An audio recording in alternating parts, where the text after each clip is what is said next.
సాగులో మరిన్ని మెళకువలు నేర్చుకుని అధిక ఉత్పత్తిని సాధించాలని శాసనమండలి చైర్మన్ గుత్తా సుఖేందర్ రెడ్డి రైతులకు పిలుపునిచ్చారు. ఇందుకోసం రైతన్నలు ఆధునిక సాంకేతికతను ఉపయోగించుకోవాలని, ఆలోచనల్ని పరస్పరం పంచుకోవాలని సూచించారు. హైదరాబాద్లోని నాంపల్లి ఎగ్జిబిషన్ గ్రౌండ్లో నేటి నుంచి 4 రోజుల పాటు జరగనున్న రైతు మహోత్సవ్ని రైతు సంక్షేమ కమిషనర్ చైర్మన్ కోదండరెడ్డితో కలిసి ప్రారంభించారు.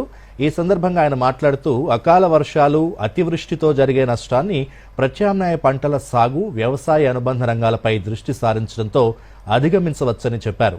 ఆయిల్ ఫామ్ సాగుకు రైతులు ముందుకు రావాలని గుత్తా సుఖేందర్ రెడ్డి సూచించారు.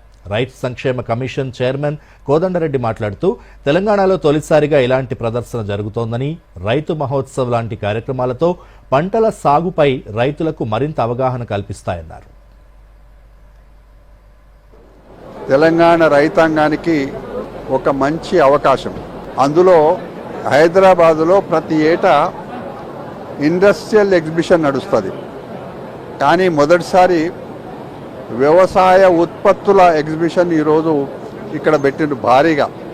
ఇది 4 రోజుల పాటు జరుగుతుంది.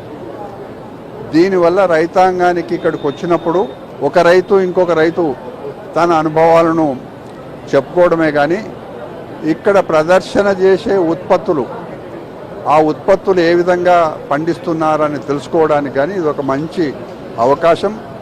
ఏ విధంగా గ్రామాలలో రైతాంగాన్ని చైతన్యం చేసి వాళ్ళ వ్యవసాయం లాభసాటిగా ఎట్లా రావాలి, ప్రభుత్వాలు అందించే సహకారం ఏ విధంగా అందాలి అనే దానికి ఇట్లాంటి అసోసియేషన్లు చాలా పనిచేస్తాయనేది మా విశ్వాసం.